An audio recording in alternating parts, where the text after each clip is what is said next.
इस वीडियो में हम राजस्थान की पूरी 25 लोकसभा सीटों के एग्जिट पोल पर चर्चा करेंगे, जिनमें सबसे पहले अगर बात करें चित्तौड़गढ़ लोकसभा सीट की, तो यहां से बीजेपी ने सीपी जोशी को चुनावी मैदान में उतारा है, जबकि कांग्रेस ने उदयलाल आंजना को चुनावी मैदान में उतारा है। यहां पर मतदान का प्रतिशत, जातीय समीकरण और चुनावी माहौल के हिसाब से कांग्रेस के उदयलाल आंजना को मजबूत बताया जा रहा है। इसके बाद अगर बात करें जयपुर शहर लोकसभा सीट की, तो यहां से बीजेपी ने मंजू शर्मा को चुनावी मैदान में उतारा है, जबकि कांग्रेस ने प्रताप सिंह खाचरियावास को चुनावी मैदान में उतारा है। यहां पर मतदान का प्रतिशत, जातीय समीकरण और चुनावी माहौल के हिसाब से बीजेपी की मंजू शर्मा को मजबूत बताया जा रहा है। इसके बाद अगर बात करें झुंझुनू लोकसभा सीट की, तो यहां से बीजेपी ने शुभकरण चौधरी को चुनावी मैदान में उतारा है, जबकि कांग्रेस ने बृजेंद्र ओला को चुनावी मैदान में उतारा है। यहां पर मतदान का प्रतिशत, जातीय समीकरण और चुनावी माहौल के हिसाब से कांग्रेस के बृजेंद्र ओला को मजबूत बताया जा रहा है। इसके बाद अगर बात करें कोटा लोकसभा सीट की, तो यहां से बीजेपी ने ओम बिरला को चुनावी मैदान में उतारा है, जबकि कांग्रेस ने प्रहलाद गुंजल को चुनावी मैदान में उतारा है। यहां पर मतदान का प्रतिशत, जातीय समीकरण और चुनावी माहौल के हिसाब से बीजेपी के ओम बिरला और कांग्रेस के प्रहलाद गुंजल के बीच कांटे की टक्कर बताई जा रही है। इसके बाद अगर बात करें नागौर लोकसभा सीट की, तो यहां से बीजेपी ने ज्योति मिर्धा को चुनावी मैदान में उतारा है, जबकि कांग्रेस आरएलपी ने हनुमान बेनीवाल को चुनावी मैदान में उतारा है। यहां पर मतदान का प्रतिशत, जातीय समीकरण और चुनावी माहौल के हिसाब से कांग्रेस आरएलपी के हनुमान बेनीवाल को मजबूत बताया जा रहा है। इसके बाद अगर बात करें अजमेर लोकसभा सीट की, तो यहां से बीजेपी ने भागीरथ चौधरी को चुनावी मैदान में उतारा है, जबकि कांग्रेस ने रामचंद्र चौधरी को चुनावी मैदान में उतारा है। यहाँ पर मतदान का प्रतिशत, जातीय समीकरण और चुनावी माहौल के हिसाब से कांग्रेस के रामचंद्र चौधरी को मजबूत बताया जा रहा है। इसके बाद अगर बात करें झालावाड़ 12 लोकसभा सीट की, तो यहाँ से बीजेपी ने दुष्यंत सिंह को चुनावी मैदान में उतारा है, जबकि कांग्रेस ने उर्मिला जैन भाया को चुनावी मैदान में उतारा है। यहाँ पर मतदान का प्रतिशत, जातीय समीकरण और चुनावी माहौल के हिसाब से बीजेपी के दुष्यंत सिंह को मजबूत बताया जा रहा है। इसके बाद अगर बात करें चूरू लोकसभा सीट की, तो यहाँ से बीजेपी ने देवेंद्र झाझड़िया को चुनावी मैदान में उतारा है, जबकि कांग्रेस ने राहुल कसवा को चुनावी मैदान में उतारा है। यहाँ पर मतदान का प्रतिशत, जातीय समीकरण और चुनावी माहौल के हिसाब से कांग्रेस की राहुल कसवा को मजबूत बताया जा रहा है। इसके बाद अगर बात करें जोधपुर लोकसभा सीट की, तो यहाँ से बीजेपी ने गजेंद्र सिंह शेखावत को चुनावी मैदान में उतारा है, जबकि कांग्रेस ने करण सिंह उचियाड़ा को चुनावी मैदान में उतारा है। यहाँ पर मतदान का प्रतिशत, जातीय समीकरण और चुनावी माहौल के हिसाब से कांग्रेस के करण सिंह उचियाड़ा को मजबूत बताया जा रहा है। इसके बाद अगर बात करें श्रीगंगानगर लोकसभा सीट की, तो यहाँ से बीजेपी ने प्रियंका बैलान को चुनावी मैदान में उतारा है, जबकि कांग्रेस ने कुलदीप इंदौरा को चुनावी मैदान में उतारा है। यहाँ पर मतदान का प्रतिशत, जातीय समीकरण और चुनावी माहौल के हिसाब से बीजेपी की प्रियंका बैलान और कांग्रेस के कुलदीप इंदौरा के बीच कांटे की टक्कर बताई जा रही है। इसके बाद अगर बात करें भीलवाड़ा लोकसभा सीट की, तो यहाँ से बीजेपी ने दामोदर अग्रवाल को चुनावी मैदान में उतारा है, जबकि कांग्रेस ने सीपी जोशी को चुनावी मैदान में उतारा है। यहाँ पर मतदान का प्रतिशत, जातीय समीकरण और चुनावी माहौल के हिसाब से बीजेपी के दामोदर अग्रवाल और कांग्रेस के सीपी जोशी के बीच कांटे की टक्कर बताई जा रही है। इसके बाद अगर बात करें भरतपुर लोकसभा सीट की, तो यहाँ से बीजेपी ने रामस्वरूप कोहली को चुनावी मैदान में उतारा है, जबकि कांग्रेस ने संजना जाटव को चुनावी मैदान में उतारा है। यहाँ पर मतदान का प्रतिशत, जातीय समीकरण और चुनावी माहौल के हिसाब से कांग्रेस की संजना जाटव को मजबूत बताया जा रहा है।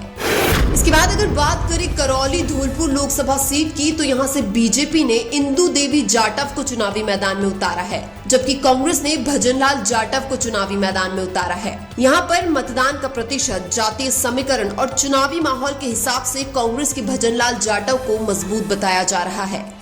इसके बाद अगर बात करें अलवर लोकसभा सीट की, तो यहाँ से बीजेपी ने भूपेंद्र यादव को चुनावी मैदान में उतारा है, जबकि कांग्रेस ने ललित यादव को चुनावी मैदान में उतारा है। यहाँ पर मतदान का प्रतिशत, जातीय समीकरण और चुनावी माहौल के हिसाब से कांग्रेस के ललित यादव को मजबूत बताया जा रहा है।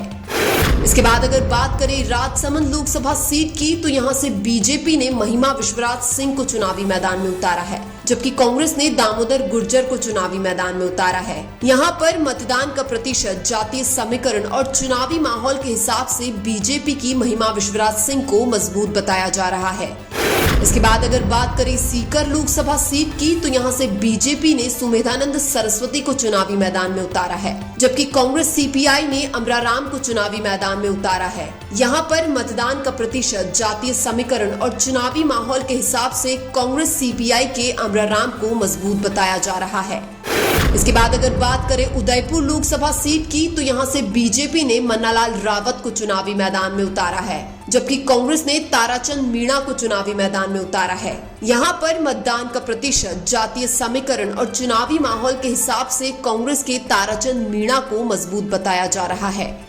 इसके बाद अगर बात करें पाली लोकसभा सीट की, तो यहाँ से बीजेपी ने पीपी चौधरी को चुनावी मैदान में उतारा है, जबकि कांग्रेस ने संगीता बेनीवाल को चुनावी मैदान में उतारा है। यहाँ पर मतदान का प्रतिशत, जातीय समीकरण और चुनावी माहौल के हिसाब से बीजेपी के पीपी चौधरी और कांग्रेस की संगीता बेनीवाल के बीच कांटे की टक्कर बताई जा रही है। इसके बाद अगर बात करें जालौर सिरोही लोकसभा सीट की, तो यहाँ से बीजेपी ने लूंबाराम चौधरी को चुनावी मैदान में उतारा है, जबकि कांग्रेस ने वैभव गहलोत को चुनावी मैदान में उतारा है। यहाँ पर मतदान का प्रतिशत, जातीय समीकरण और चुनावी माहौल के हिसाब से कांग्रेस के वैभव गहलोत को मजबूत बताया जा रहा है। इसके बाद अगर बात करें जयपुर ग्रामीण लोकसभा सीट की, तो यहाँ से बीजेपी ने राव राजेंद्र सिंह को चुनावी मैदान में उतारा है, जबकि कांग्रेस ने अनिल चोपड़ा को चुनावी मैदान में उतारा है। यहाँ पर मतदान का प्रतिशत, जातीय समीकरण और चुनावी माहौल के हिसाब से कांग्रेस के अनिल चोपड़ा को मजबूत बताया जा रहा है। इसके बाद अगर बात करें बीकानेर लोकसभा सीट की, तो यहाँ से बीजेपी ने अर्जुन राम मेघवाल को चुनावी मैदान में उतारा है, जबकि कांग्रेस ने गोविंद राम मेघवाल को चुनावी मैदान में उतारा है। यहाँ पर मतदान का प्रतिशत, जातीय समीकरण और चुनावी माहौल के हिसाब से बीजेपी के अर्जुन राम मेघवाल और कांग्रेस के गोविंद राम मेघवाल के बीच कांटे की टक्कर बताई जा रही है। इसके बाद अगर बात करें बांसवाड़ा लोकसभा सीट की, तो यहाँ से बीजेपी ने महेंद्रजीत सिंह मालवीय को चुनावी मैदान में उतारा है, जबकि कांग्रेस बीएपी ने राजकुमार रोड को चुनावी मैदान में उतारा है। यहाँ पर मतदान का प्रतिशत, जातीय समीकरण और चुनावी माहौल के हिसाब से कांग्रेस बीएपी के राजकुमार रोड को मजबूत बताया जा रहा है।